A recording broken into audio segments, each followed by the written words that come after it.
Esiet sveicināti! Šis ir pēdējais raidījums ciklā par Latvijas teritoriju kādreiz apdzīvojušajām pirmtautām. Tām, kurām vēlāk saplūstot, radās latviešu tauta.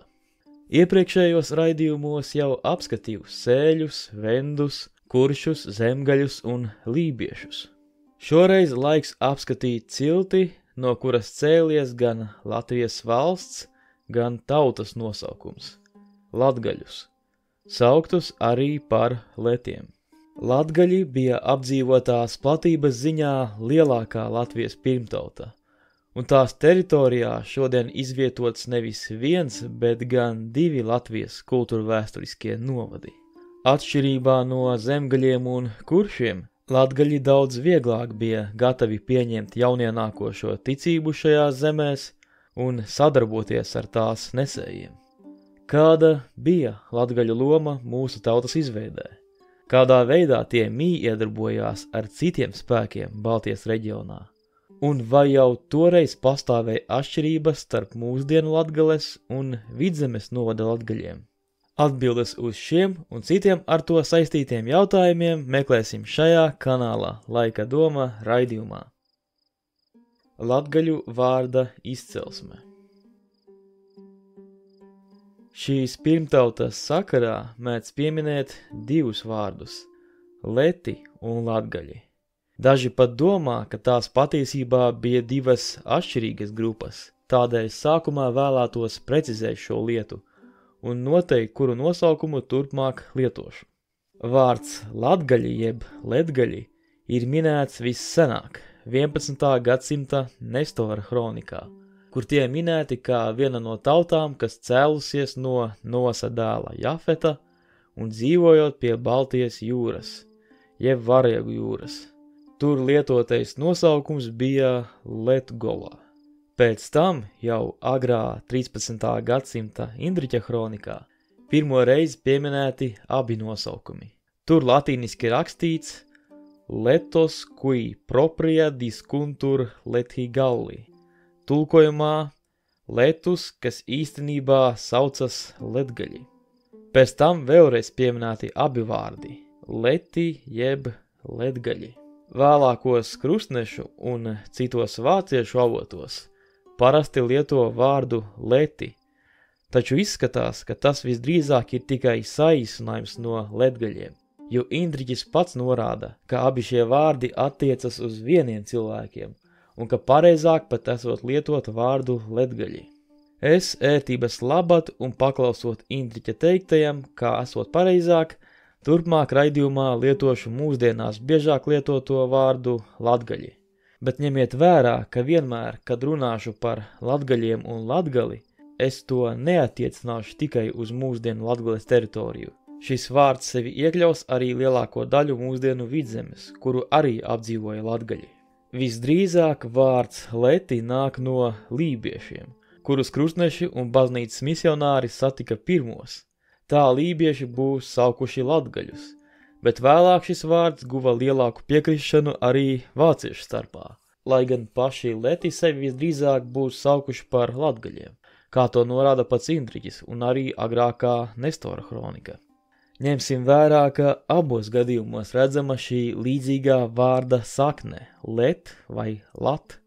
Bet ko tad varētu nozīmēt šī vārda sakne, kas tad arī deva nosaukumu Latvijas valstī, valodai un tautai? Versijas, kā parasti ir vairākas. Piemēram, to saista ar vairākiem upju nosaukumiem, kuri visi nes šo sakni. Late, Latupe, Latuva, Latava. Šīs upes atrodamas gan Latvijas, gan Lietuvas teritorijā. Pētot baltu un indo-eiropiešu valodas saknes, vārdu lat, let, lot saista ar nozīmi tecēt.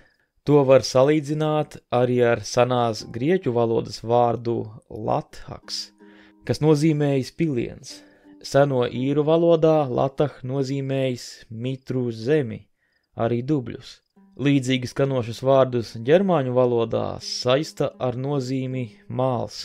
Varbūt tas var likties dīvaini, saistīt tautas nosaukuma izcelsmi ar ūdeni, zemi un māliem. bet ja palasām gan latviešu teikas, gan citu tautu mitoloģijas, tad redzam, ka nereti tieši šie materiāli ir tie, ko Dievs izmanto, lai radītu cilvēku. No šāda skatu punkta vērojot, šo vārdu sakņu lietošana tautas nosaukumā nemaz vairs neliekas tik neparasta. Ir dzirdēti arī stāsti par sengrieķu dievieti Letu, kas saukta arī kā Leto, Lato, Lito un Letona. Tā sengrieķiem tika asociēta ar bērnību un auglību. Grieķi šīs dievietes vārdu tulko arī kā slēptā. Savā ziņā šeit var saskatīt saistību arī ar iepriekšējo vārda versiju – tecēšanu, ūdeni, mitrumu, jo šīs lietas bieži tiek saistītas ar auglību. Varētu pieminēt arī stāstu no Bībeles par Ābrahama radinieku, kuru arī sauca Lats, taču Bībeles sižeti iespējams ir pārāk tāli no tā laika Latvijas teritorijas. Lūdzu, atstājiet komentāros savu viedokli par to, no kā varēja celties vārda sakne Lat, kuru no latgaļiem vēlāk pārņēma arī kā apzīmējumu pašai Latvijas valstī un tautai. Tagad paskatīsimies, kādas ziņas par latgaļiem saglabājušās vēstures avotos. Pirms tam vēlos jau iepriekš brīdināt, ka šajā raidījumā reizēm izmantošu vārdu rutēņi, kas tiek lietots Indriķa kronikā kā apzīmējums visiem austrumslāviem un iespējams arī visiem tiem, kas bija pieņēmuši austrumu kristīgo ticību.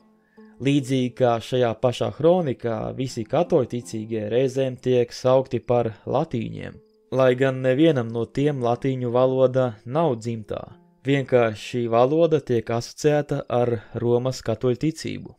Jāsaprot, ka rutēņi šajā laikā nav uzskatāmi ne par krieviem, ne balkrieviem, ne arī ukraiņiem, bet gan tikai par to priekštečiem, vai vismaz daļējiem priekštečiem. Tāpat jāpiemin, ka tobrīd rutēņi noteikti nebija arī kā viena kopēja tauta. Tie sastāvēja no vairākām savā starpā karojošām kņazistēm. Tādēļ es aicinu nelikt vienādības zīmi ar šiem rutēņiem un vēlāku gadsimtu etnosiem. Ļoti ceru, ka izdosies iztikt bez strīdiem, kas saistīti ar jaunāko laiku politisko situāciju. Liecības par latgaļiem vēsturiskajos rakstu avotos.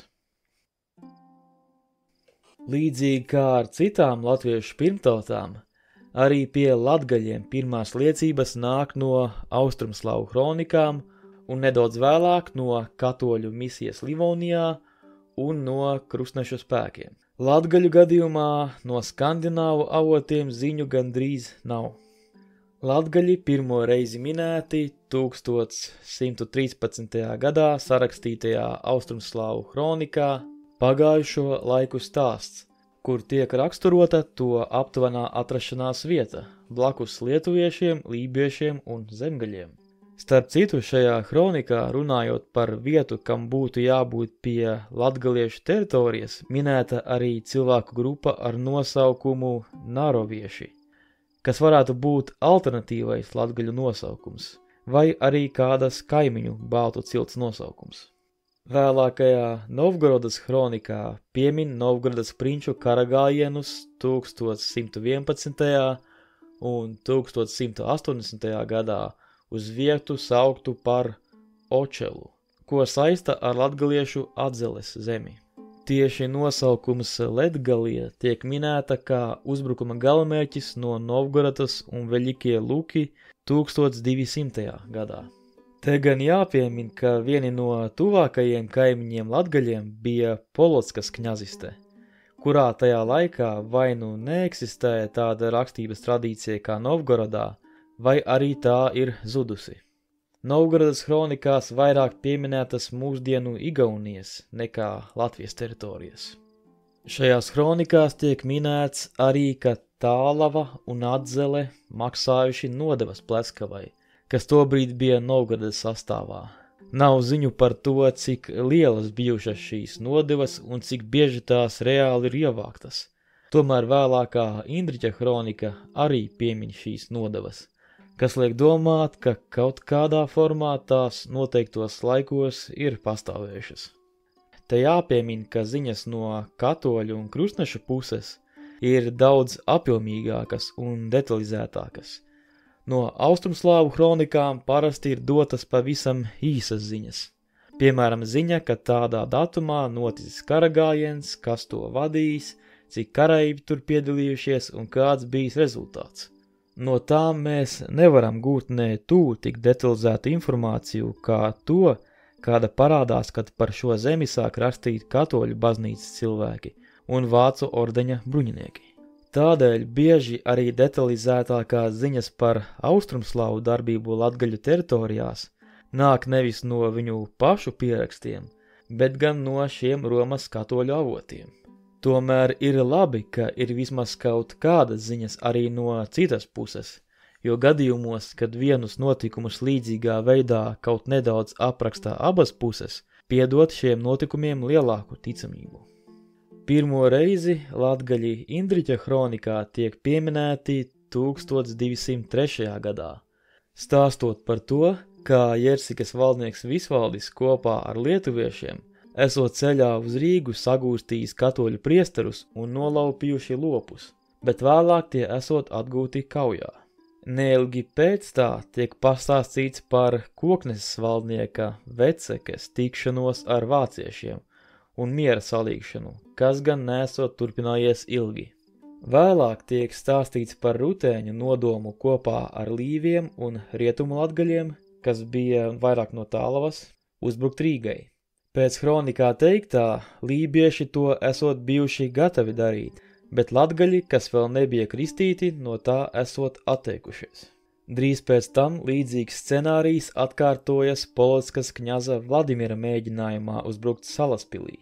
Viņš aicina Turaidas lībiešus palīgā, kuri piekrīt piedalīties uzbrukumā, bet latgaļi šim aicinājumam nepaklausa un neierodās uz cīņu.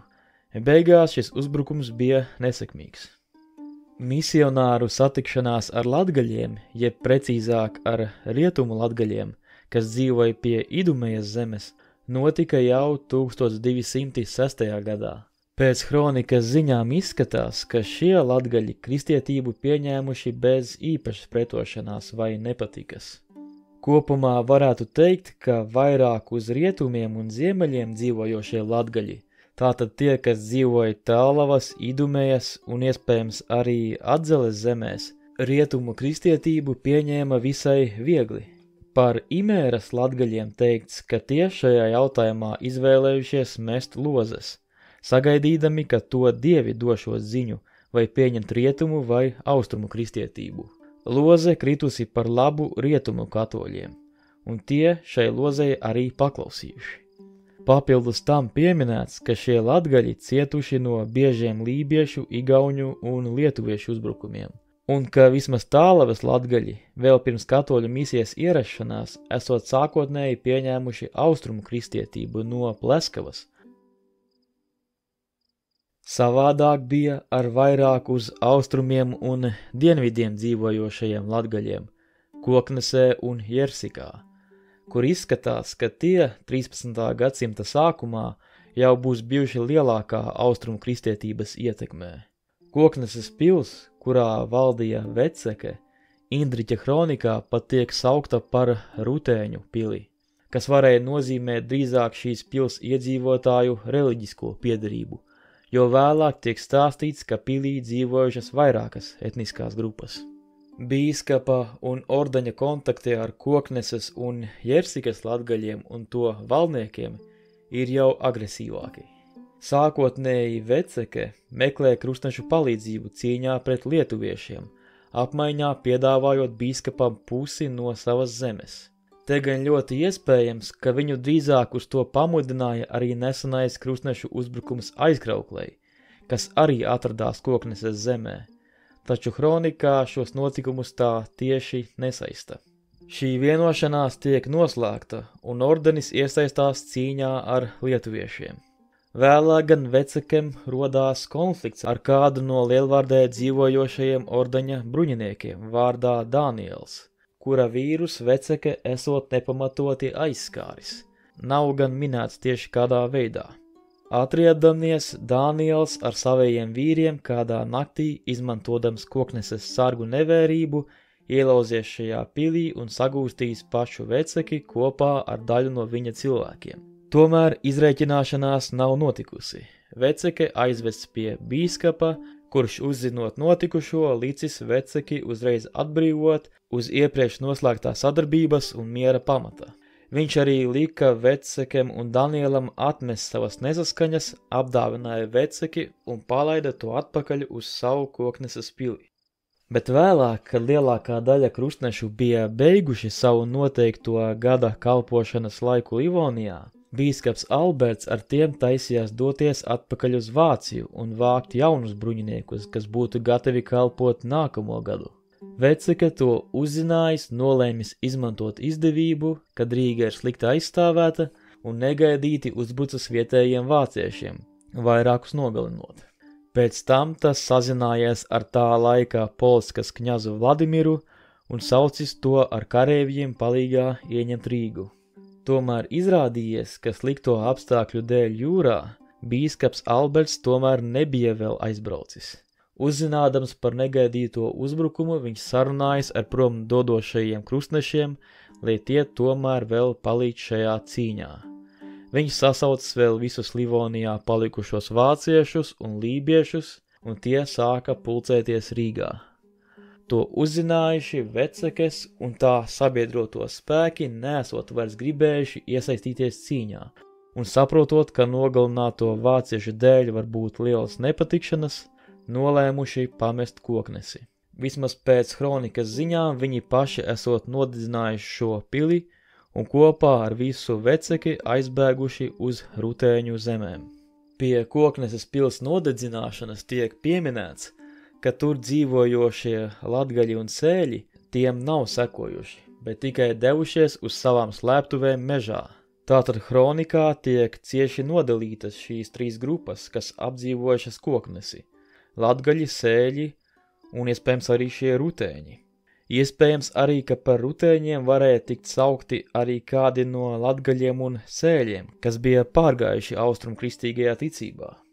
Tomēr Veceke vēl atgriezās lielās igauņu sacelšanās laikā, par ko man ir atsevišķi raidījums, uz kuru norādi atstāšu pie raidījuma apraksta, un beigās krita kaujā pret apvienotajiem katoļu spēkiem pie Tartu aplenkšanas. Te parādās jautājums, kas īsti bija šis Veceka pēc izcelsmes, un cik liela ietekme latgaļu zemēs bija pieminētajiem rutēņiem. Viena no lielākajām atšķirībām salīdzinot latgaļus ar pārējām Latvijas teritorijas baltu pirmtautām bija tā, ka tās jau pirms pirmo kontaktu ar krustnešiem nodibināšanas bija vismaz daļēji pazīstamas ar kristietību, precīzāk ar kristietības austrumu paveidu, kas caur austrumslāvu teritorijām bija oriģināli izplatīts no Bizantijas. Nav zināms, cik daudz no parastajiem latgaļu iedzīvotājiem ar to bija pazīstami, vai bija to pieņēmuši, bet izskatās, ka vismaz daļa no latgaļu valdošās šķires jau bija pieņēmuši šo austrumu kristietību. Kā piemērus varētu minēt valdniekus Visvaldi, Veceki un iespējams arī Tālivaldi. Sakari ar austrumslāvu kņazistēm tieši Latgalē būs bijuši visizteiktākie, jo tās arī tīri fiziski robežojas viena ar otru. Par pašu kristīšanās procesu latgaļu zemēs mēs austrumslāvu kronikās neko nevaram atrast, bet Indriģa kronikā ir minēts, ka tā jau bija sastopama Tālavā, Jersikā un Koknesē. Strīdīgākais no latgaļu valdniekiem ir Kokneses valdnieks, kurš Indriķa kronikā saukts par Veceki, bet Novgorodas kronikā tajā pašā laikā kā Kokneses valdnieks tiek pieminēts kņazs Vjačko. Tur rakstīts, ka viņš ir cēlies no Rjūriku dinastijas, un viņam esot brālis Vsevolods. Tas gribot negribot liek domāt par iespējamajām paralēlēm ar Indriķa kronikā pieminēto latgaļu Veceki un Visvaldi. Ja Visvalža gadījumā tā vēl varētu būt tikai sakritība, jo, piemēram, Indriķa kronikā netiek norādīts, ka Veceka un Visvaldis būtu brāļi vai citādi tuvi radinieki, kā arī Novgorodas kronikā šis Vsevolods netiek konkrēti saistīts ar Jersiku, Tad Vecekes gadījumā gan izskatās, ka Novgorodas kronikā zem Vjačko vārda domā to pašu cilvēku, jo tiek pieminēta gan viņa valdīšana Koknesē, gan vēlākā cīņa pret krustnešiem pie Igauņu pilsētas Tartū. Jautājums joprojām paliek, kāda tad ir bijusi Vecekes jeb Vjačko īstā izcelsme? Varianti ir vismaz 3. Ka viņš bija latgalis, ka viņš tiešām bija šis Rjūriku dinastijas pārstāvis. Rjūriki bija dinastija, kas savas saknes saistīja ar Skandināviju, bet valdīja galvenokārt Austrumslāvu teritorijās. Un pēdējais variants, ka viņš bija lībiešu izcelsmes. Mazais informācijas avotu apjoms ļoti traucēja mums precīzi atbildēt uz šo jautājumu. Indriķa kronikā lietotais vārds Veceke liek domāt drīzāk par baltisku izcelsmi. Tomēr Vecekes tālākās darbības apliecina, ka viņam tiešām ir bijušas ciešas saites ar rutēņiem. Viņš ir vienīgais no latgaļu zemju valdniekiem, kas tik aktīvi ar tiem sadarbojas. Tādēļ nevar izslēgt, ka Veceke tiešām varētu būt bijis šīs Rjūriku dinastijas kņazs ar radiniekiem rutēņu zemēs. Jo zināms, ka lībieši savā laikā aktīvāk sadarbojās gan ar skandināviem, gan rutēņiem. Interesanti, ka pastāv stāsts, ka vēlākais Koknes pils lēņa saņēmējs Dītriks iespējams aprecējis Vecekas meitu Sofiju. No viņu savienības radās viena no senajām vācbaltiešu dzimtām – Tīzenhauzeni. Tādēļ pastāv iespēja, ka šai dzimtai ir senas saknes ar 13. gadsimta latgaļiem. Vai arī, ja tic citām Vecekes izcelsmes versijām, tad ar Rjūriku dinastiju vai arī ar kādu lībiešu dzimtu. Jersikas valdnieks Visvaldis ir vienīgais no vietējiem Baltijas valdniekiem, kurš Indriķa kronikā nosaukts par karali. Viņa zeme Jersika bija plašākā no visām latgaļu un arī citu vietējo valdnieku zemēm. Lai gan avoti vēsta, ka Visvaldis bija kristījies austrumu kristietībā, un viņam bija kontakti ar Polotskas valdnieku, izskatās, ka visvairāk viņš tomēr sadarbojies ar lietuviešiem. Viņš pats bija aprecējis viena no tā laika ietekmīgākā lietuvieša valdnieka Daugeruta meitu. Un ir ziņas par viņa atbalstu lietuviešu karagājieniem gan turpat mūsdienu Latvijas teritorijā pret citiem latgaļiem un lībiešiem, gan uz Igauņu zemēm, gan uz rutēņu zemēm un vēlāk arī pret krustnešu spēkiem. Visdrīzāk, ka tieši savienība ar tobrīd vēl pagāniskajiem lietuviešiem bija viens no galvenajiem iemesliem, kāpēc krustneši jau samērā ātri uzbruka Visvalža galvenajam nocietinājumam – Jersikas pilī. Jāpiemina, ka jau pirms tam Visvaldis kopā ar lietuviešiem bija veicis sirojumus uz Rīgu un iespējams piedalījies arī apvienotajā Vecekas un Polockas kņaza uzbrukuma mēģinājumā Rīgai un Salaspilī, ko pieminēju stāstā par Veceki. 1209. gadā bīskaps Alberts ar saviem krustnešiem un ar tiem lojālajiem latgaļiem un lībiešiem devās karagājienā pret Jersiku. Pie pilsētas aizsardzības pieminēti rutēņi, kuri sākotnēji esot cīnījušies pret uzbrucējiem pils priekšā, bet vēlāk atkāpdamies to pārspēka priekšā mukuši iekšā pa pils vārtiem, pa kuriem tiem iekšā sekoja arī apvienotie katoļu spēki. Tādējādi tiem izdevās ieņemt Jersiku un saņemt gūstā Visvalža ģimeni. Nav īsti saprotams, vai ar rutēņiem šeit domāts, ka pili aizstāvēja kareivji no Polotskas, vai kādas citas austrumu kņazistes, vai arī ar to apzīmēti vietējie latgaļi, kas bija pārgājuši pareizticībā. Rezultātā Visvaldis devās uz Rīgu un piekrita kļūt par bīskapa vasali, saņemdams lēnī daļu no savas iepriekšējās zemes. Bīskapa noteikumi skanēja šādi. Ja gribi turpmāk vairīties no savienības ar pagāniem un ar viņu palīdzību negrausi vairs mūsu baznīcu, un arī nepostīsi ar Lietuvju palīdzību rutēņu, savu kristīgo ticības brāļu zemi, ja gribi ar dāvinājumu uz mūžiem savu valsti nodot svētās Marijas baznīcai, taču lai to atkal saņemtu no mūsu rokas atpakaļ un kopā ar mums baudītu pastāvīgā miera saskaņu, tikai tad mēs tev atdosim atpakaļ valdnieci ar visiem gūstekņiem un allaž uzticīgi sniegsim palīdzību. Šo tekstu īpaši citēju 2 iemeslu dēļ. Pirmkārt, tas ir kas unikāls no tā laika Baltijas zemes. Ar nevienu citu no agrākajiem Baltijas valdniekiem nav konstatēts vai saglabājies šāds oficiāls slēņa līgums, kas būtībā norāda, ka visvaldim vismaz uz to laiku tika oficiāli pēc jaunajiem Māras zemes jeb Livonijas likumiem atzīta viņa valdīšana pār noteikto zemi.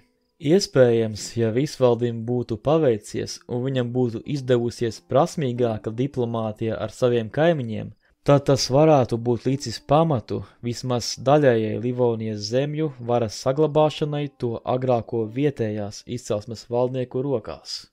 Vēl šajā līgumā interesantas ziņas sniedz šī daļa. Ja gribi turpmāk vairīties no savienības ar pagāniem un ar viņu palīdzību negrausi vairs mūsu baznīcu, un arī nepostīsi ar lietuvju palīdzību Rutēņu, savu kristīgo ticības brāļu zemi.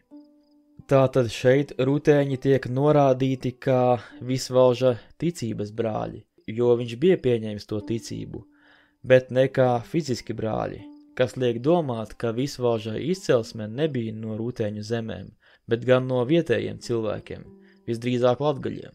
Papildus tam tiek apstiprināts, ka visvaldis par spīti tam, ka lietuvieši nebija kristīgie, tomēr bija gatavs kopā ar tiem uzbrukt citiem kristīgajiem, kas norāda, ka viņam bija tuvākas attiecības ar lietuviešiem, nevis rutēņiem. Tāpat tas norāda uz to, ka visvaldis nav bijis no rutēņiem atkarīgs valdnieks, ja reiz piedalījās karagājienos pret tiem.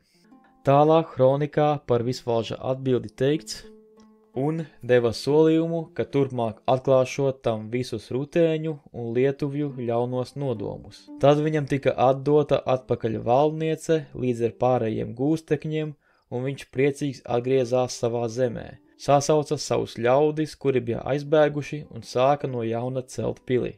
Un tomēr viņš vēlāk atkal piedalījās lietuvju perinātajos plānos, un aizmirstams savus uzticības solījumus, it bieži uzkūdīja pagānus pret Kokneses vāciešiem.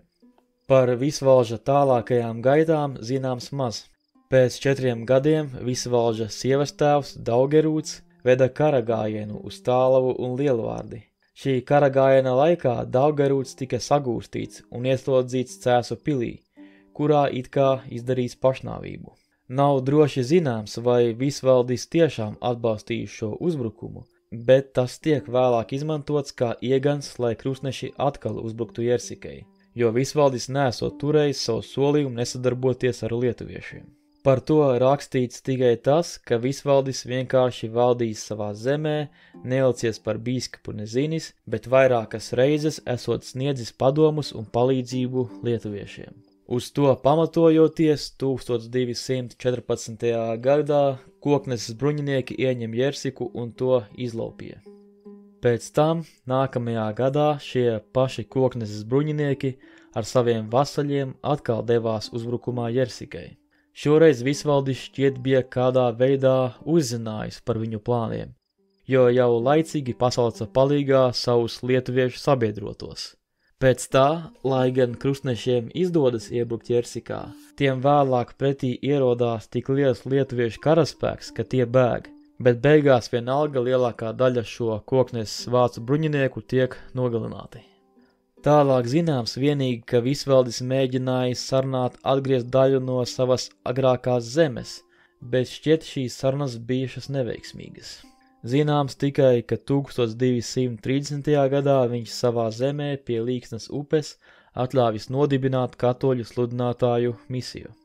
1239. gadā visvalža zeme tika līdz galam sadalīta starp bīskapu un ordeni. Par pašu visvaldi nekas vairs nav teikts, vai nu viņš bija miris vai pametis Jersiku. Jersikas pils vietā tiek pieminēta vairs tikai Jersikas pils vieta. Tātad pašas pils vairs nebija. Viena no senākajām vācbaltiešu dzimtām, Ikskili, saglabāja leģendu, ka viens no viņu dzimtas aizsācējiem, Konrāds no Ikšķiles, esot aprecējis visvalža meitu. Viņš ieguva daļu Jersikas zemes sev kā lēni. Un te ir vēl viena norāde, ka vismaz dažas no senajām vācbaltiešu dzimtām vismaz daļai varēja būt arī ar vietēju izcelsmi.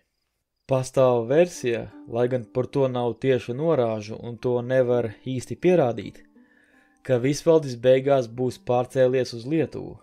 Vienīgais, kas par to varētu liecināt, ir pils nosaukums 1388. gadā sarakstītajā Marburgas Vīganda ordeņa kronikā, kur tiek pieminēta pils saukta par Castrum Visevalde, kas atradusies Kauņas pusē. Visevalde atbilst tam vārdam, kā visvaldis sauca Indriķa kronikā. Nav vairāk ziņu par šo pili, bet iespējams, ka visvaldis vai kāds no viņa pēstečiem tur bija pārvācies. Jāņem vērā, ka visvaldis bija slavenā lietuviešu valdnieka Daugerūša znots, kas nozīmē, ka viņš iespējams būtu varējis kandidēt uz kādu zemi Lietuvā. Vēlākos laikos arī lietuvieši izvirzīja Livonijai prasības pret bijušo Jersikas zemi, pamatojot tās ar šīm senajām saiknēm. Mūsdienās ir daži vēsturnieki, pārsvarā no Krievijas, bet daļai arī no Polijas, kuri uzskata, ka visvaldis tomēr būs bijis Vsevolods, Rjūriku dzimtas pārstāvis no Polskas puses, kurš valdīs Jersikā sakarā ar to, ka tā bija pieņēmusi austrumu kristietību un atradusies zināmā atkarībā no Polskas. Tas tiek attaisnots ar to, ka kādā lēņu dokumenta norakstā, kas rakstīts sakarā ar visvaldi, viņa vārds esot rakstīts kā Vsevolodo, kā arī austrumslāvu kronikās par Polskas valdniekiem ir minēts 1180. gadā Polskā valdījušais Rjurikoviča dinastijas kņazs Boris Davidovičs, kuram esot bijuši dēli Vjačko un Vsevolods. Šis tomēr paliek ļoti strīdīgs jautājums, jo lai gan arī Indriķa kronikā tiek minēts, ka visvaldis bijis draugos ar Polskas valdnieku, nekāda tuvāka saistība viņu starpā netiek pieminēta. Taču, kā redzams pēc Indriķa kronikas, visvaldis tomēr vairāk sadarbojies ar lietuviešiem nekā rutēņiem, lai gan bija pieņēmis austrumu kristietību. Tas liek domāt, ka lietuvieši viņam par spīti tam, ka tie vēl bija pagāni, tomēr likušies tuvāki nekā polotskieši, kas varētu norādīt uz viņa baltisko izcelsmi. Izrādās, ka arī pie skandināviem pastāv informācija par valdnieku vārdā Visivaldr. Tā kā pastāv vēl trešā versija, kas saka, ka pat ja visvaldis oriģināli bija Rjūriku dinastijas pārstāvis, kura vismaz pēc leģendas bija ar skandināvu izcelsmi, viņš tomēr jau varēja būt asimilējies vietējos Jersikas latgaļos, līdzīgi kā agrākie skandināvi ar laiku asimilējās slāvu un citās sabiedrībās, kur tie bija apmetušies dzīvot. Lūdzu, atstājiet komentāros savu viedokli par visvalšu izcelsmi. Tagad atgriezīsimies pie ziņām par ziemeļu un rietumu latgaļiem. Kronikas tekstā tālāk seko ziņas par vairākiem apvienotajiem krustnešu, latgaļu un lībiešu karagājieniem uz Igauņu zemēm, ko esmu apskatījis savos iepriekšējos raidījumos, uz kuriem norādi atstāšu komentāros. Būtībā lielākā daļa Indriķa kronikas ir veltīta tieši stāstam par Igaunijas pakļaušanu. Pēc stāstījuma var saprast, ka latgaļiem ar Igauņiem bijis jau ieildzis konflikts, kas kopā ar jaunajiem sabiedrotajiem tika atrisināts. Nav zināms, kas izraisīja šo ilgstošo naidu ar Igauņiem, bet visdrīzāk tas varētu būt izcēlies no tā, ka latgaļi pamazām aizvien vairāk iespiedās tagadējās Latvijas zemēs, kuras agrāk bija Somguru cilšu apdzīvotas.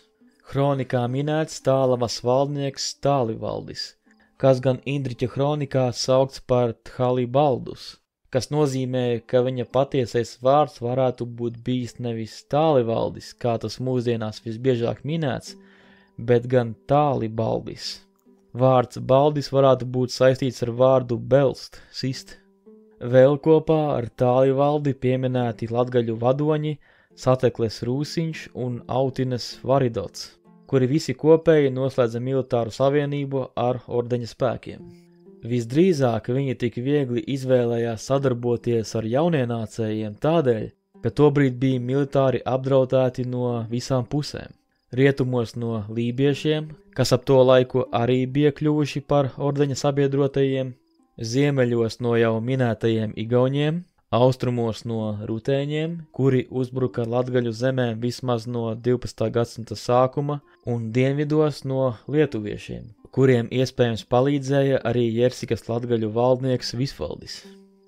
Pats sadarbības līgums nav saglabājies, bet izskatās, ka tajā ordenis apsolīs latgaļiem palīdzēt karos pret viņu ienaidniekiem. Bet latgaļi apmaiņā apņēmušies sākt maksāt tiem nodokļus un pamazām pāriet katoļticībā.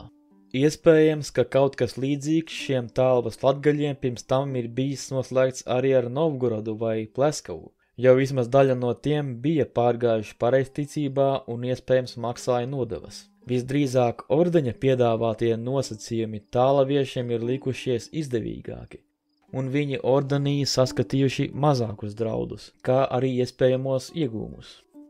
Tam sekoja daudzas cīņas, galvenokārt Igauņu zemēs, ar dažiem Igauņu pretuzbrukumiem, kuru kulminācija ir Tērbatas kauja 1224. gadā pie tagadējās Tartu, kur apvienotajiem krustnešu, lībiešu un latgaļu karaspēkam izdevās ieņemt Tartu, ko aizstāv Ugaunijas un Sakalas igauņi, kā arī rutēņu spēki ar bijušo Kokneses valdnieku Veceki.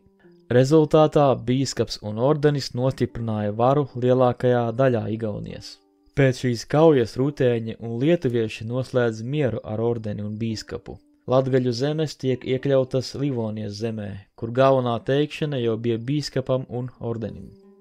Tomēr drīz kara darbība ar rutēņiem atjaunojas, un tā līdz 1240. gadam Livonieši ieguva arī Vodzemi, Lugu, Pleskavu un zemi, ko sauca par Lotigolu. Nav precīzi zināms, kādas teritorijas iekļāva šī Lotigola, bet uzskata, ka tās bija vai nu pie Atzeles austrumiem vai uz austrumiem no Jersikas. Šīs zemes gan nācās zaudēt 1242. gadā, kad Livonijas spēki zaudēja Novgorodas kņaza Aleksandra Ņevska karaspēkam Leduskaujā, pie mūsdienu Peipusa ezera. Tagad nedaudz par šiem latgaļu valdniekiem, kas noslēdz savienību ar krustnešiem. Tālivaldis, jeb varbūt Tālibaldis, bija ietekmīgākais no tiem. Viņš aktīvi piedalījās cīņās pret igauņiem un lietuviešiem. Viņam bija konflikts arī ar Pleskavas kņazu Vladimiru. Beigās vienā no atriebes kara gājieniem igauņiem izdevās Visvaldi negaidīt sagūstīt un nonāvēt, par ko vēlāk viņu devās atriebt viņa dēli, no kuriem zināmi Rameke un Drūvalds. Tālivaldis vismaz uz laiku valdīja gan Beverīnas, gan Trikātas pilīs.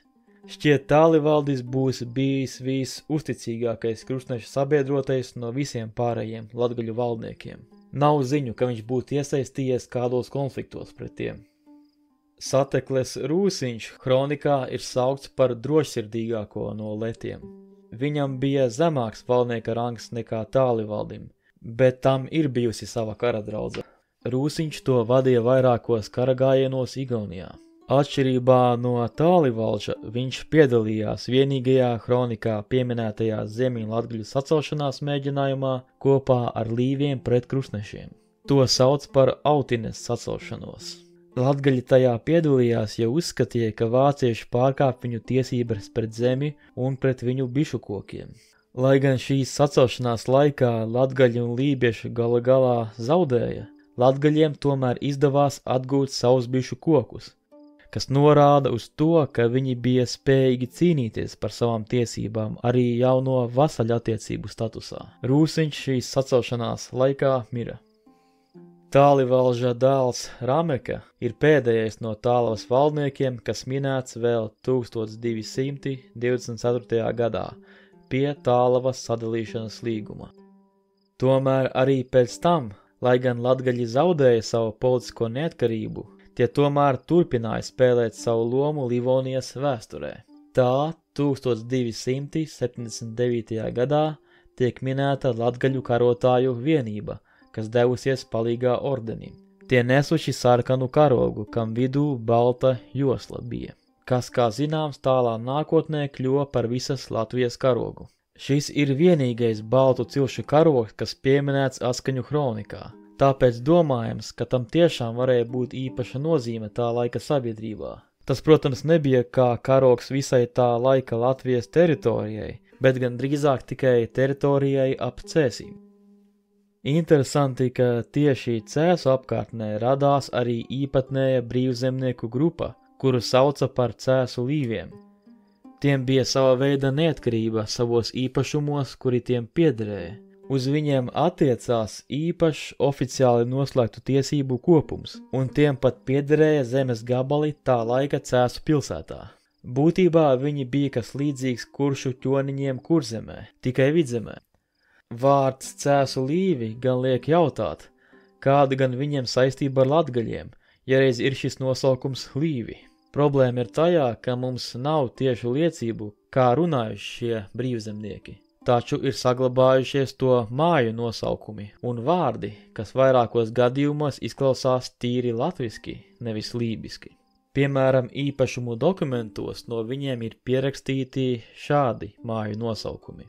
Silke, kas varētu būt siļķe, ruding, jaunat, jauncēm, mešcēm, šķibi, šagar, dance, dzene, bite, leji, podin, vēzaš un vairāki citi, kuriem gan ne visiem atrodamas labi pamanāmas latviskās saknes.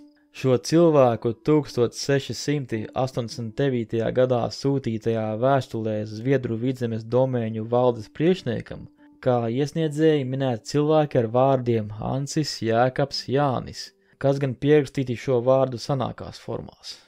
Lai gan konkrētu ziņu par to nav, iespējams, ka šo pašu cilvēku senči varēja būt saistīti ar tiem latgaļiem, kas kronikā pieminēti dodoties cīņā ar sarkanbalto karogu, jo arī tie bija no Cēsīm, un sava karoga lietošana norāda uz īpašu statusu sabiedrībā.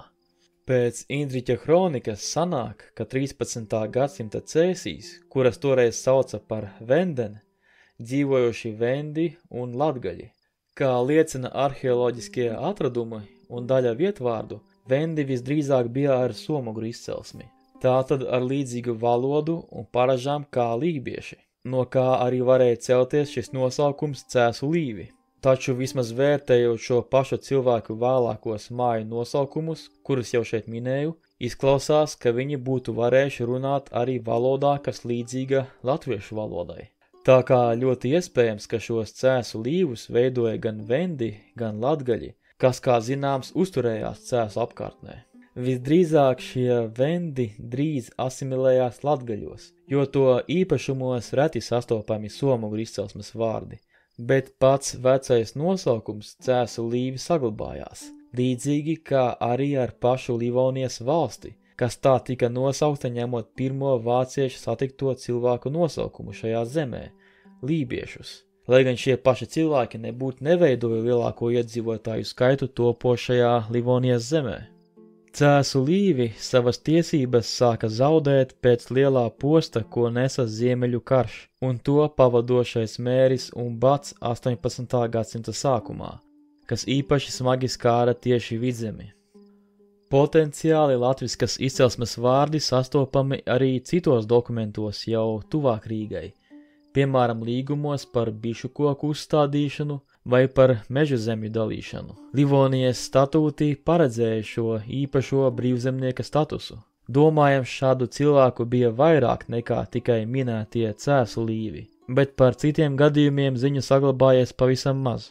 Ka tādi brīvzemnieki bijuši, minēts arī 16. gadsimtā sarakstītajā Baltazāra Rusova Livonijas kronikā.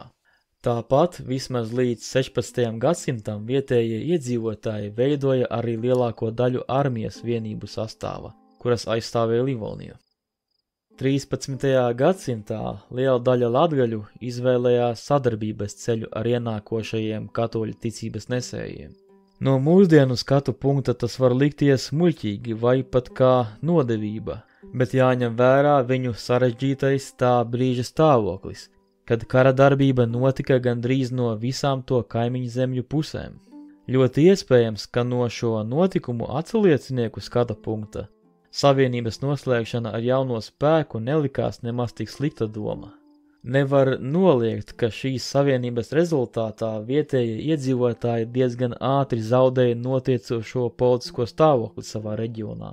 Taču, kā liecina vēstures liecības, viņi nebūtu nenonāca bezpalīdzīgā verdzības stāvoklī, kā to bieži atveido Latvijas populārajā kultūrā. Papildus tam, mūsdienu Latvijas teritoriju apdzīvojošo cilšu zemes pirmo reizi tika apvienotas, kas arī bija pirmais solis ceļā uz kopīgu latviešu tautu un valsti. Šī apvienošanās vismaz daļēji palīdzēja uzlabot vietējo iedzīvotāju drošību. Arheoloģiskās liecības par latgaļiem. Kultūras, kas jau saistāmas tieši ar atšķirīgu latgaļiem raksturīgu kultūra, atrodama sākot no 5. un 6. gadsimta, kad uz plašāk izplatītās švīkātās keramikas atradumiem Latvijas dienvidu austrumos parādās līdzeno kapelauku kultūra. Latgaļu veidošanās procesā piedalījās arī Dņepras Daugavas arheoloģiskās kultūras vēls variants, jeb precīzāk tās nesēji. Tā bija kultūra, kas agrāk bija sastopama ārpus Latvijas, pie tās austrumu un dienvidu robežas. Pēc slāvu ienākšanas šajās teritorijās izskatās, ka Dņepras Daugavas kultūra ienāk Latvijas teritorijā un savienojas ar turienes baltu kultūru, kurai tie iepriekš dzīvoja kaimiņos. Antropoloģe Raisa Deņisova ir izvirzījusi pat versiju, ka tie latgaļi, kas dzīvoja mūsdienu Vidzemes apkārtnē, ienāca vairāk no mūsdienu Lietuvas teritorijas, bet tie, kas mūsdienu Latgales teritorijā, ienākuši vairāk no ziemeļrietumu Baltkrievijas teritorijas. Tomēr, lai to apstiprinātu vai noliegtu, nepieciešami vēl papildus pētījumi. 9. līdz 10. gadsimtā latgaļu vīrieši izcēlās ar savdabīgo karavīra aproci, ko parasti vilka uz kreisās rokas komplektā ar masīvu lentveida aproci uz labās rokas. Savukārt sievietēm bija raksturīgs uz abām rokām vilkts aproču komplekts. Latgaļu apbedījumi devuši bagātāko informāciju par tērpiem, kas labi saglabājušies pateicoties daudzveidīgiem līdzdoto bronzas rotu klāstam, kā sieviešu tā vīriešu kapos. Latgaļi valkāja no vilnas, pušvilnas un lina darinātu apģērbu, tērpus tie nereti rotāja ar ieaustām bronzas spirālītēm un gredzentiņiem. Sievietes šādi rotāja villaines, bet vīrieši svārkus, cepures un rokautus. Viskrāšņākā no villainēm ir Stāmerienes Annas mūžas villaine, kas rotāta ar 37 ugunskrustiem. Vairāku latgaļu rotu formu pirmsākumi meklējami arī zemgaļu kultūras apgabalā, piemēram lentveida vainagi, manšeta aproces, karavīra aproces un citi, tomēr latgaļu eksemplāri darināti atšķirīgi. Sēļu un latgaļu materiālā kultūra maz atšķirās vēlējā dzelzs laikmetā, vismaz ne pēc apģērbiem un rotām. Atšķirības starp latgaļiem un zemgaļiem jau ir daudz vieglāk pamanāma, jo latgaļu un sēļu kapelaukos apbedījumi nav kārtots stingrās rindās kā pie zemgaļiem. Atšķirības ir arī lietās, kas tika liktas līdzi kapā. Tā piemēram pie latgaļiem atšķirībā no zemgaļiem un lībiešiem nav sastopamas rotadatas. Tērpu saspraušanai lietotas vienīgi pakausaktas. Īpašs gadījums ir ar Latvijas dienvidu austrumu Rīgas jūras līča apgabalu, kur līdz pat 8. gadsimtam novērojama zemgaļiem raksturīgā arheoloģiskā kultūra, bet pēc tam to nomaina latgaliskā. Tas vēlāk ir viens no reģioniem, kur veidojās latviešu valodas vidusdialekts, kas ir par pamatu standarta latviešu valodai. Latgaļu kapavietas atrastas arī uz austrumiem no tagadējās Latvijas robežas. Biezākā slānī aptuveni 30 km dziļa no ziemeļu austrumu robežas, aptverot agrāko Abrenes apkārtni. Bet atsevišķi apbedījumi atrasti arī tālāk, patais Pleskavas un ziemeļos uz Peipusa ezera pusi. Pētot pilskalnu vietas, kuras netika iekarotas krusta karu laikā, bet gan pārmainīja savu pārvaldes formu vasaļu attiecību ceļā ar līgumiem, piemēram Tanīsa kalnā Raunas pusē, Asotas pilskalnā Kruspilī, Griškas pilskalnā Vecpiebalgas pusē, Skanstas kalnā Ērgļos, novērojams, ka tās turpināja apdzīvot cilvēki ar latgaļiem raksturīgo kultūru, Tikai papildus klāt sāk parādīties arī vāciskās kultūras pazīmes. Vācieši savas jaunās pilis necēla šo pilskalnu vietās, bet gan attālāk kādās citās vietās, kas norāda uz zināmu spēju mierīgi līdzās pastāvēt. Vēstures rakstu liecību sadaļā jau pieskārāmies jautājumam, kāda bija rutēņu jeb austrumslāvu ietekme uz latgaļiem un to zemēm. Pētot arheoloģiskās liecības redzam, ka starp latgaļiem un austrumslāviem noteikti pastāvēja tirdzniecības sakari. Piemēram, pie latgaļiem ir uzietas austrumslāviem raksturīgas rotas lietas un vērpjamās adatas. Savādāk ir ar jautājumu, vai austrumslāviem bija kādas pastāvīgas apmešanās vietas mūsdienu Austrum Latvijas teritorijā.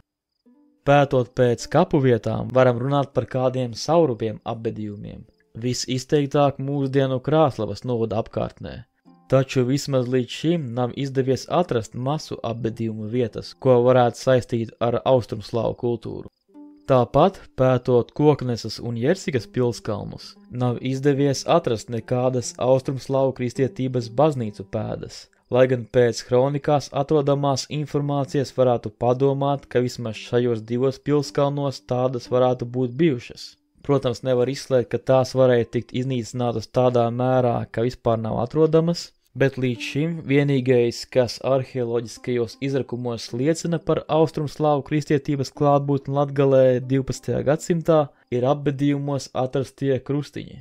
Tomēr ir arī arheoloģi, kas pieņem, ka varētu būt arī gadījumi, ka tie lietoti vairāk kā rotas lietas, kā tas novērots piemēram dažos sieviešu apbedījumos, kur krustu kakla piekariņi vērojami salikti kopā ar citām kaklarotām. Tas liek domāt, ka pat ja Dienvidu Latgalē reizēm uzturējās rutēņu garīdznieki, tirgoņi un militārās vienības, tad tām visdrīzāk bija laicīgs raksturs un pastāvīgas apmešanās vietas ar ievērojumu skaitu šo kultūru pārstāvju tajos laikos neveidojās. Izņēmums varētu būt kādi tirgoņi ar savām pastāvīgajām tirgošanās vietām. Šāda rutēņu tirgošanās vieta ir minēta Rīgā. Par pirmajiem nopietnajiem ieceļošanas viļņiem varētu sākt runāt ar laika posmu sākot no 17. gadsimta otrās puses, kad Austrum Latvijā tiešām parādās pirmās vesticībnieku apmešanās vietas. Latgales zemju uzskaitījums. Avoti min šādas sanās Latgales teritorijas. Tālava, kas bija plašs apgabals uz dienvidiem no Igaunijas teritorijas, kas aptvēra visu Gaujas augšteces baseinu, mūsdienu Valmieru, Smilteni, Valku, Gauju. Kokneses kņaziste, kas atradās dienvidu austrumos pie Daugavas, mūsdienu Aizkraukles un Kokneses apvidū. Tur latgaļi dzīvoja kopā ar lībiešiem rietumos un sēļiem austrumos. Atzele, kas bija plašs apgabals ziemeļa austrumos, mūsdienu Alūksnes, Balvu un Gulbenes novadu teritorijā. Iespējams, šī zeme bija cieši saistīta ar Tālavu, jo tā ir pieminēta Tālavas dalīšanas līgumā. Rutēņu avotos to sauca par Očelu. Tālāk Jersikas zeme, kas bija lielākā Latgales teritorija, tā aptvēra lielu daļu mūsdienu Latgales un daļu Vidzemes, mūsdienu Cesvaines, Rēzeknes, Ludzes, Daugavpils, Krāslavas un citus apgabalus. Tad minēta zeme Imēra, kas bija neliels apgabals ziemeļu rietumos pie upes, kas mūsdienās ir Burtnieku ezera ietekas teritorijā, aptuveni pie mūsdienu Masalacas un Rūjenes. Idumeja, tas bija neliels apgabals rietumos uz ziemeļiem no Cēsīm, kur latgaļi dzīvoja kopā ar lībiešiem. Iespējams, ka no šīs zemes cēlies Vidzemes nosaukums. Vārdā Idumā mā no igauņu lībiešu valodas nozīmē zeme. Tulkojot pie Idu zeme, varēja vēlāk pielikt klāt V burtu. Tomēr nav droši pierādīts, ka šī versija ir patiesa. Visbeidzot, Lotigola. Zeme, kura visdrīzāk atradās nedaudz uz austrumiem no mūsdienu Latvijas robežas. To uz īsu laiku iekļāva Livonijas teritorijā pirms ledus kaujas. Iespējams, ka tā sākās jau Jersikas pašā austrumu daļā, bet ziņas par šo apgabalu ir ļoti maz. Tā varēja atrasties arī pie mūsdienu Latvijas ziemeļu austrumu robežas. Viena vai divas latgaļu ciltis un valodas.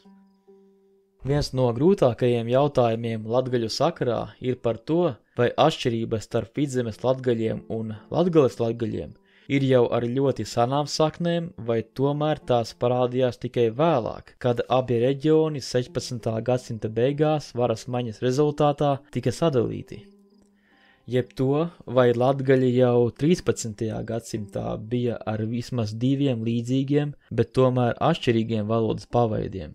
Pirmkārt, varam skatīties uz senākajiem minētajiem vietvārdiem latgaļu zemēs, tādiem kā Kūkenojs un Tolova, kas rāda, ka ļoti iespējams jau tajā laikā pastāvēja mūsdienu Latgalē pazīstamā patskaņu maiņa. Tomēr ļoti darētu plašāka Austrum Latvijas seno vietvārdu salīdzināšana un izvērtēšana.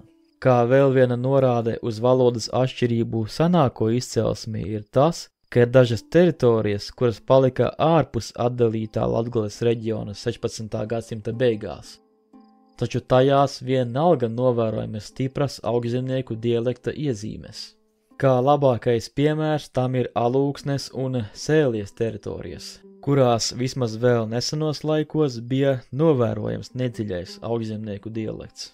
Pie tam jau 1753. gadā, kas nebija nemaz tik ilgs laika posms kopš Vidzemes un Latgales dalīšanas, tika izdota pirmā Latgales latviešu valodā sarakstītā grāmata. Maz ticams, ka tik neilgs nošķirtības laiks jau būtu izraisījis tik izteiktas valodas atšķirības. Tādēļ jāsaka, ka vismaz diviem dažādiem latgaļu valodas paveidiem būs bijusi senāka izcelsme, vismaz senāka nekā 16. gadsimts. Ja ņemam vērā arī dažus no senajiem vietvārdiem, tad šīs atšķirības varēja būt vismaz no 13. gadsimta vai pat vēl agrāk. Vai latgaļi veidoja pamatu latviešu valodai un latviešu tautai? Interesanti, ka skatoties vāciešu materiālus par šīs zemes cilvēkiem, latgaļi ir vienīgie, kuri jau sākot no 13. gadsimta tiek nosaukti par leten, un šis vārds pie vāciešiem tā arī saglabājas līdz pat mūsu dienām. Nevaram, protams, apgalvot, ka mūsdienu latvieši ir identiski 13. gadsimta latgaļiem, tā noteikti nav, bet ļoti iespējams, ka līdzību bija diezgan daudz. 16. gadsimtā vāciešu pierakstītā letu valoda mūsdienu latvietim, protams, izskatās dīvaina, bet ir saprotama. Jautājums, cik lielas atšķirības varēja ieviesties, rēķinot vēl pirms 300 gadiem, kad latgaļi pirmo reizi bija pieminēti. Vēl ir vērts padomāt par to, kāpēc vāciešu lietotais vārds leten, kas cēlies no latgaļiem, ar laiku aizvieto sēļu, kuršu un zemgaļu vārdu lietojumu. Pēc 16. gadsimta tas paliek vienīgais no seno Latvijas teritoriju apdzīvojošo baltu cilšu nosaukumiem, kuru joprojām turpina lietot. Jāsāk ar to, ka latgaļi jau sākotnēji aizņēma vislielāko apdzīvoto teritoriju vietā, kas vēlāk kļuva par Latviju. Pie tam pie sēļiem, zemgaļiem un kuršiem sanāk, ka visu šo 3 zemju gadījumos aptuveni puse no zemes palika Lietuvas teritorijā, tādējādi vēl vairāk samazinot šo pirmtautu īpatsvaru Latvijas pusē. Latgaļu gadījumā izskatās, ka varbūt vienīgi daļa no to austrumu teritorijām palika mūsdienu Krievijas un iespējams Baltkrievijas pusē. Tomēr šīs teritorijas nebija tik izteikti lielas salīdzinot ar pārējo Latgales daļu.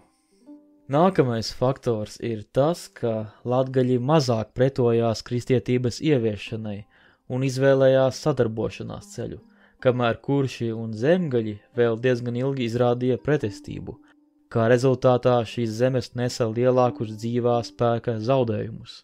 Zemgaļu gadījumā pat runā par milzīgu izceļošanu uz Lietuvu, kas gan varētu būt pārspīlēta. Jebkurā gadījumā tas vēl vairāk palielināja latgaļu kopējo īpatsvaru Livonijas baltu daļā. Ir gan vērts pieminēt, ka Rietumlatgalē, kur arī mūsdienās runā tuvu valodu latviešu valodas standartdialektam, vērojams lielāks vēsturiskais kultūru sajaukums. Pirmkārt, kā jau minēts sadaļā par arheoloģiju, izskatās, ka vismaz līdz 8. gadsimtam šīs teritorijas apdzīvoja zemgaļi. Pēc tam, lai gan zemgaļu materiālā kultūra nomainās ar latgaļiem raksturīgo kultūru, ļoti iespējams, ka zemgaļi atstāja kādu iespaidu uz rietumu latgaļu valodu, ar ko arī varētu izskaidrot atšķirības starp latviešu valodu Vidzemē un Latgalē, kura saglabājusies pat līdz mūsu dienām. Papildus tam, Rietumlatgalē noteikti bija arī spēcīgāka somugru, jeb precīzāk lībiešu ietekme. Pastāv viedoklis, ka uz Rietumlatgaļu un zemgaļu valodas pamata veidojusies un attīstījusies latviešu valoda. Manuprāt, vismaz ar šī brīža pētījumiem, šī ir latviešu valodas izcelsmes versija, kurai ir visvairāk pierādījumi. Tas balstās savienojot gan valodniecības, gan arheoloģijas atziņas. Latgaļi jeb leti bija tā Latvijas baltu pirmtauta, kura visilgāk vēstures avotos saglabāja savu nosaukumu. Vēlāk šo nosaukumu sāka attiecināt arī uz teritorijām, kur agrāk dzīvoja lībieši, vendi, kurši un zemgaļi. Šis process notika sākot ar 16. gadsimta otro pusi un 17. gadsimta sākumu, kas ir laiks, kad pakāpeniski jau varam sākt runāt par kopējās latviešu tautas rašanos. Uz šiem pamatiem tad arī 19. gadsimta sākumā sāka veidoties arī nacionālā un politiskā tautas apziņa. Mūsdienu Latvijas vēstures atmiņas un kultūras telpā bieži vien, kā lielākie senie brīvības cīnītāji, izceļās zemgaļi un kurši. Tam var piekrist, jo viņi tiešām ilgāk pretojās krustnešu iebrukumiem. Tomēr vērts atcerēties par to, ka arī latgaļi, kuri izvēlējās vairāk sadarboties ar šiem pašiem krustnešiem, tomēr izcīnīja daudzas cīņas, kas bija nozīmīgas šīs zemes veidošanās procesos, pat ja tās vismaz daļēji notika svešinieku virsvadībā. Ja nebūtu šīs sadarbības, tad maz ticams, ka mūsdienu Latvija pastāvētu tādā veidā, kādā zinām to šodien. Ja arī Latvija pastāvētu, tad tai visdrīzāk būtu pavisam savādākas robežas, savādāka kultūra un ļoti iespējams arī savādākā valoda. Izskatās, ka tālajā 13. gadsimtā Latvijas teritoriju apdzīvojušās baltu ciltis kopā ar saviem somugru kaimiņiem vēl nebija pietiekami gatavas, lai apvienotos vienam mērķim. No latgaļu valdniekiem Visvaldis bija tas, kurš atradās vistuvāk agrīnās karaļvalsts izveidei, līdzīgi kā to diezgan drīz pēc tam izdarīja lietuviešu valdnieks Mindaugs. Tomēr nelabvēlīgie apstākļi apkārtējo kaimiņu ziņā, gan arī sašķeltība pašu starpā neļāva rasties vienam valdniekam, kurš būtu spējīgs apvienot visus latgaļus, sēļus, zemgaļus un kuršus. Iespējams, ka šādā sašķeltā situācijā latgaļu lēmums sadarboties ar ienākošajiem kristiešiem bija vistālredzīgākais. Lai gan mūsdienu apvienotā Latvijas teritorija it kā liekas pašsaprotama, seno Tālavas un Jersikas latgaļu laikā tā nemaz nebija. Jā, tajos laikos šī savienība nedeva iespēju izveidot valsti, kurā valdītu vietējie valdnieki. Tomēr arī 19. gadsimtā radusies tēze par 700 verdzības gadiem ir krietni pārspīlēta. Galu galā no senajiem latgaļiem mūsu valsts ieguva savu vārdu un karogu. Šīs 13. gadsimta savienības rezultātā radās pirmais teritoriālais pamats tam, kas daudz vēlāk kļuva par Latvijas valsti. Tās bija robežas, kuras veidoja ne tikai ienākošo krustnešu spēki, bet arī vietējie valdnieki ar savām karadraudzēm, lai kā arī tas mums mūsdienās izskatītos pēc moderno laiku ideoloģiju skatu punkta. Noslēdzot šo raidījumu ciklu par Latvijas pirmtautām, vēlos norādīt, ka tās visas ir nesušas savu devumu mūsdienu latviešu tautas un valsts veidošanā. Aicinu cilvēkus kopt savas novada identitātes un tajā pašā laikā tās attīstīt kopējā Latvijas un pasaules mērogā. Ja interesē šī tēma, tad iesaku apskatīt 5 iepriekšējos raidījumus par Latvijas pirmtautām, kā arī citus video no šī kanāla. Ja tev tas patika, tad lūdzu palīdzi izplatīt šo video, uzspiežot uz patīk pogas un padaloties ar to tālāk. Labprāt uzklausīšu arī tavu viedokli un jautājumus par šo tēmu komentāru sadaļā. Paldies par uzmanību! Līdz nākamajai reizei!